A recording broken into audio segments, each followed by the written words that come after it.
Bueno, me complace participar con ustedes en esta introducción a la asignatura de Teoría del Conocimiento Científico desde la Universidad Popular del Cesar en Colombia. Voy a presentar el plan de desarrollo de la asignatura para programas de comercio internacional y administración de empresas turísticas y hoteleras. En la Facultad de Ciencias Administrativas, Contables y Económicas es un sílabus, ¿verdad?, que se desarrolla con 3 créditos, 64 horas teóricas.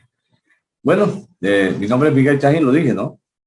Vamos a hablar de los ejes temáticos semana a semana, 16 semanas, un semestre académico entre nosotros. Y voy a presentarle como la estructura de ese sílabo que lo pudiera desarrollar alguien, incluso sin el profesor, sin el docente. O sea, aquí está, digamos, el plan, ya pudiera otro asumir incluso el rol docente. Obviamente no estoy con esto minimizando el papel del docente. Yo soy docente investigador y entonces en investigación usamos mucho aquello de que aprender a investigar se aprende investigando. La teoría del conocimiento y específicamente la epistemología es la puerta de entrada precisamente a la ciencia. Así que si vamos a aprender haciendo, ¿verdad? Si vamos a aprender, bueno, primero tenemos que aprender a pensar, ¿cierto? Aprender a pensar científicamente. Esto nos otorga pues un rol, digamos, especial, no centrado en el docente, implica unos cambios, ¿verdad?, en el tema de la pedagogía y de la didáctica.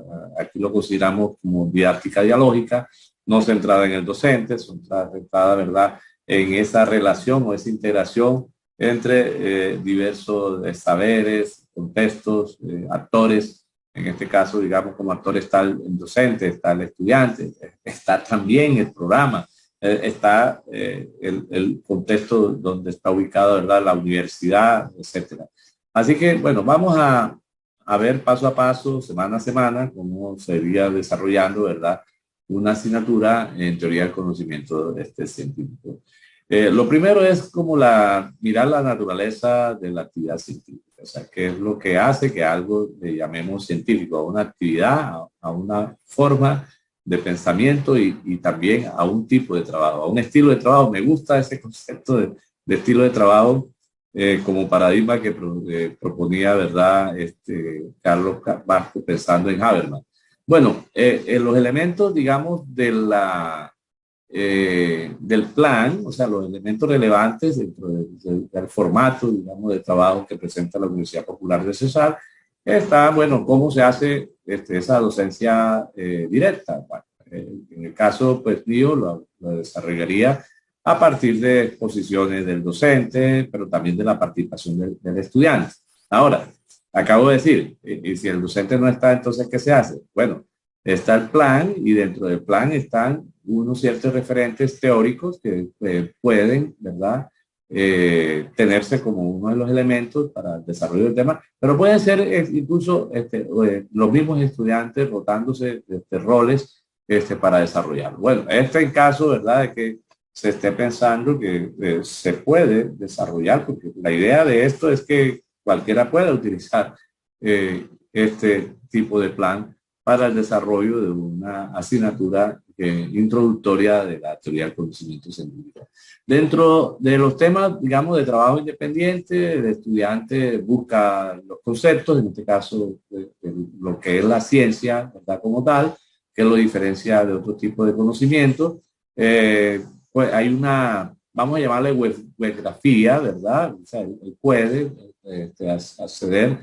De hecho, varios sociólogos y filósofos, ¿verdad?, nos plantean que ya gran parte del conocimiento científico se encuentra en la web. Entonces, ¿por qué no utilizar todos esos recursos precisamente para apoyarnos, para apalancarnos en el desarrollo de la asignatura? Bueno, las estrategias metodológicas y las acciones, ¿verdad?, pedagógicas para desarrollar, está basada en una didáctica dialógica. Yo vengo trabajando en una didáctica dialógica, o sea, ya por varios años, incluso hay un par de publicaciones sobre el tema. En este caso hay unos momentos, ¿verdad? Esa didáctica podría ser el momento de una clase, podría ser el momento de un seminario, podría ser incluso el momento de todo un programa un poco más extenso, puede ser la asignatura completa y puede ser un diplomado u otro tipo de curso. Entonces, esos tres momentos, esos cuatro momentos son, ¿verdad? La primera, la presentación del tema como tal. Esa presentación, ya le dije, la puede hacer cualquier actor, puede hacerlo de la manera como se estime conveniente. O sea, primero está, digamos, ese componente, llamémoslo descriptivo, ¿no? O sea, cómo nos relacionamos con un referente, en este caso, un referente de la ciencia, ¿no? ¿Y qué es la ciencia? Ya, en este caso, el referente de la ciencia es la ciencia. Recordemos que la teoría del conocimiento es la reflexión sobre la ciencia misma, sobre la forma como el ser humano construye conocimiento y en este caso, ¿verdad? El conocimiento que más nos interesa es el conocimiento, ¿verdad?, científico. Bueno, eso por un lado, pero también está el tema de la discusión. Ya yo, repito, no me quedo en la primera parte, en la descripción de los resultados. Regularmente la docencia se queda ahí, se queda en docencia, no es una docencia basada en investigación. El tipo de docencia que yo vengo desarrollando, porque yo soy docente investigador y convierto también el ejercicio de la docencia en objeto de investigación. Recientemente incluso hacía una ponencia en un evento internacional de la red RIA, que forma, ¿verdad?, que es una red de investigadores sobre administración, sobre las diferencias de tipo de pensamiento y en los procesos del nivel de aprendizaje en estudiantes de contaduría y administración. Entonces, bueno, eso es parte, digamos, de mi trabajo. En ese sentido, lo que más me interesa de todo esto, de los cuatro puntos, o sea, donde yo pongo mucho énfasis en el tema de pensar, o sea, porque, o sea, todo parte, ¿verdad?, precisamente de eso, o sea, de pensar, o sea, cómo pensamos, de dónde, ¿verdad?, de dónde nosotros traemos o cuáles son los referentes de la experiencia. Y voy más allá del tema del empirismo y del racionalismo. O sea, ¿qué pasa en nuestra cabeza cuando tenemos, ¿verdad?, un pensamiento? ¿Ya? ¿Cómo manejamos ese pensamiento? Podríamos incluso hasta decirle que hay toda una cultura del pensamiento para plantearlo de esa forma. Entonces, ese segundo momento es un segundo momento de reflexión que a la vez nos lleva a una discusión, a un debate, ¿verdad? A veces, la mayoría de las veces no se da debate, ¿verdad? Sino que se presentan los temas y se va pasando de uno a otro sin ver incluso la secuencia que hay dentro de ellos. Acá, ¿verdad?, es necesario que haya reflexión. Lo, lo que más se esperaría es que haya debate, porque es que en el debate se enriquece. Muchas veces nosotros de pronto por la cultura que tenemos de violencia política y económica y cultural, ¿verdad?, y social en nuestro medio, que nosotros le huimos a la palabra debate, porque el debate es constructivo siempre. O sea, el debate, ¿verdad?, siempre nos puede permitir, en vez de ver las diferencias, las oposiciones y las contradicciones, el punto de identidad. Y ahí se basa precisamente el tema de lo dialógico. O sea, favorecer la identidad. O sea, en qué podemos ponernos, ¿verdad?, de acuerdo a partir de la intersubjetividad, ¿verdad? Por ejemplo. Bueno, entonces, y las metodologías y la didáctica que hay para tratar de expresar autónomamente lo que pensamos, pero también cómo nos acercamos al pensamiento de los otros.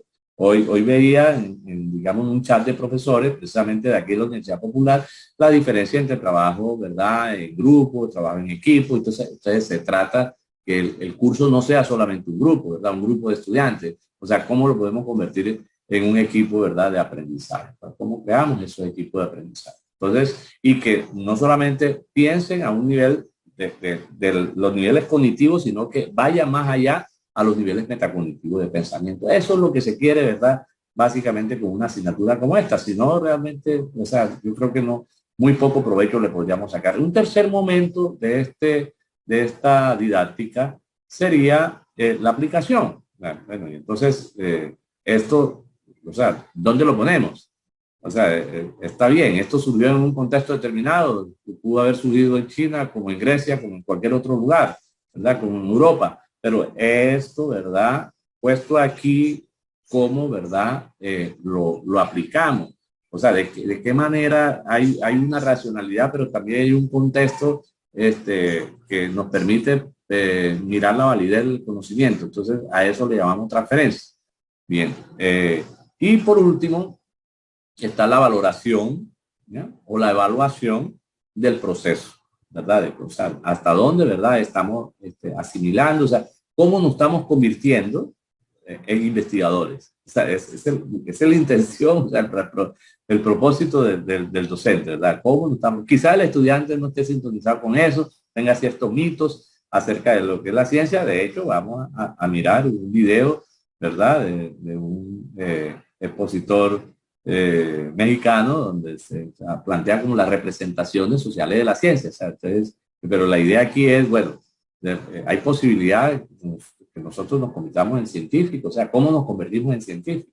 Bueno, en cuanto a la evaluación está centrada más que todo en que el estudiante o el participante asume un criterio o una posición, ¿no? Sobre los diversos tipos de conocimientos. De hecho, eso es válido para el docente. O sea, yo creo que alguien se gana el derecho, ¿verdad?, a la docencia cuando es capaz de aportar también al saber, ¿ya? Al saber específico, ¿verdad?, que le otorga o el que le da para que administre una institución educativa. Entonces, nos ganamos el derecho de ser docente cuando nosotros tenemos la posibilidad de presentar una oferta, ¿verdad? Una oferta de pensamiento. En este caso, eso es lo mismo que yo espero también de los estudiantes. Si yo voy a presentar mi oferta, yo espero, ¿verdad? No minimizo su valor, las potencialidades que tiene, las capacidades que tiene, las competencias que tiene, las inteligencias que tiene el estudiante.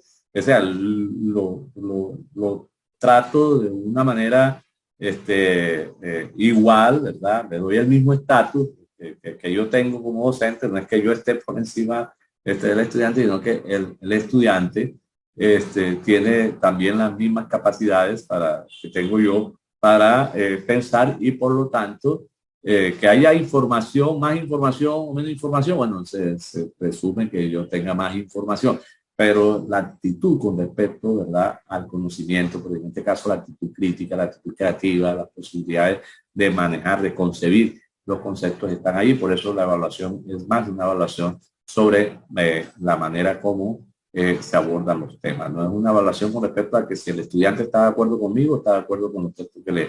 Bueno, ahí se le va proponiendo a los estudiantes unos hipervínculos. No necesariamente esos deben ser, debe tenerlo, pueden ser otros. Yo se los propongo como una manera de seguir un proceso, de que hay una secuencia. El estudiante, ya le digo, en la mismo sílabo hay otros referentes, en este caso que es la ciencia, ¿verdad? Cómo se desarrolla la ciencia. Bueno, estamos en la primera semana todavía, pasamos al tema del pensamiento científico, que es, ¿verdad?, especialmente el pensamiento crítico.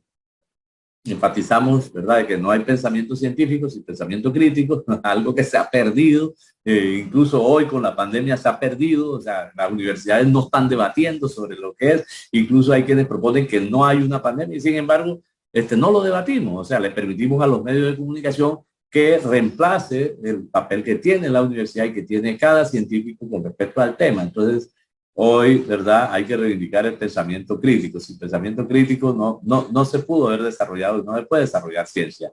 Bien, vamos al método científico, ¿verdad? O sea, cómo, ¿verdad?, el investigador organiza el conocimiento. Debatimos el punto de que si hay un método, es más, que si existe método científico, cómo, ¿verdad?, desarrollar ese método dentro de perspectivas epistemológicas diferentes, la visión misma, por ejemplo, de paradigma. Y ahí es donde entramos también al tema de la estructura de la ciencia, ¿verdad? En sus componentes intrateóricos, extrateóricos, donde vemos, ¿verdad?, el papel de las teorías, el papel del método, ¿verdad?, en la ciencia, el papel de las técnicas y obviamente otros elementos de la ciencia, entre los cuales pudieran estar, ¿verdad?, la ética, muy perdida por estos días, y las comunidades científicas, etc. Entonces, un documento que vamos a ver dentro de esos, digamos, la reflexión de Kuhn sobre la estructura de las revoluciones científicas. ¿verdad? Y pasamos entonces al tema ya de las grandes escuelas de pensamiento filosófico. Bueno, ahí podríamos presentarlo desde varias clasificaciones. Obviamente, eh, yo, yo tengo, digamos, la mía. Cada quien tiene su forma de hacerlo. Eso no quiere decir tampoco que nos olvidemos de que hay otras clasificaciones, incluso que es lo mejor de integrar, y hacia allá va, digamos, la presentación mía de cómo integrar clasificaciones o taxonomías de esos procesos, ¿verdad? De construcción de teoría de conocimiento y la aplicado a la ciencia. Entonces, miramos a ver especialmente también la teoría del conocimiento y la epistemología en el caso, digamos, de la administración. O sea, es importante ver, o sea, cómo, ¿verdad? Aplicamos el conocimiento al campo disciplinar. Pero obviamente vamos a ver escuelas, digamos, clásicas como el empirismo. Estaremos, ¿verdad?, desarrollando eso en una semana. Y bueno, y el empirismo hoy no es el empirismo, entre comillas, clásico, por decirte algo de Bacon. Vamos a ver el racionalismo, no necesariamente de Descartes, ¿verdad? Hoy, cómo se ve ese signo del racionalismo, por ejemplo, moderno, la fenomenología, la hermenéutica, bueno, y cómo todos esos elementos nos permiten también pensar en términos de paradigmas epistemológicos, ¿no? Entonces hay que ver qué es un paradigma, ¿no? Y hay que ver los análisis conceptuales y psicolingüísticos también del término. Las clasificaciones de paradigmas, o sea, vamos por ejemplo, a ver la clasificación de Habermas, ¿verdad? De paradigmas empírico-analítico, histórico-hermenéutico, crítico-social, a la vista de un autor, bueno, que presenta de una manera como más fácil, digamos, de entender y muy sintética, que es el profesor Carlos Baco, filósofo y matemático colombiano. Pero también vamos a ver otras clasificaciones, por ejemplo, como la clasificación de paradigmas cuantitativos y cualitativos. Vamos a ver lo que pudiera ser un paradigma dialógico, mixto, complejo. Y allí vamos aterrizando, porque está bien que es teoría de conocimiento, pero bueno, teoría de conocimiento con un enfoque, ¿verdad?, hacia la ciencia. Entonces, ahí teníamos que ver de alguna manera la metodología de la investigación, o sea, el papel de la metodología de la investigación, así sea como un proceso de instrumentalización, ¿verdad?, del desarrollo científico, pero teníamos que ver esas ideas, esos conceptos de metodología de la investigación, sobre los tipos de investigación, la relación entre los tipos de investigación y paradigmas, y los tipos de investigación, ¿verdad?, con respecto a teorías del conocimiento en general. Los productos, tenemos que acercarnos al tema de los productos, ¿verdad? Y ahí hay que aterrizar, o sea, no es la idea de quedarnos en la teoría de conocimiento de manera general, sino que hay unos productos de conocimiento que están conectados con esa teoría. A ver, para cerrar esta presentación, muchas veces en muchos trabajos de grados que yo he visto, sobre todo de doctorado, parece que el estudiante o el participante se olvidara de que la ciencia tiene una base epistemológica y que se trata de un trabajo que debe tener un sustento, ¿verdad?, filosófico. Y cuando hablamos de filosófico, a veces pensamos que, ¿verdad?, eso no tiene nada que ver con la realidad y es una forma equívoca, ¿verdad?, de ver la filosofía, porque, bueno, podríamos decir desde Foyer, la verdad, los filósofos hasta ahora lo que han hecho es interpretar el mundo, lo que se trata de transformarlo. Para transformarlo hay que aplicarlo. Pero si estamos en ciencia social aplicada, sobre todo, ciencia social aplicada, son las ciencias administrativas, o sea, el conocimiento tienes que bajarlo, tienes que hacerlo operativo. Y esto que es operativo no es operativo ciego, no, es un operativo que tiene un marco, ¿verdad? Una manera de ver el mundo, una manera de ver la realidad, una manera de ver el sujeto de investigación, una manera de ver el objeto de investigación, una manera de ver el contexto de investigación, una manera de ver la racionalidad.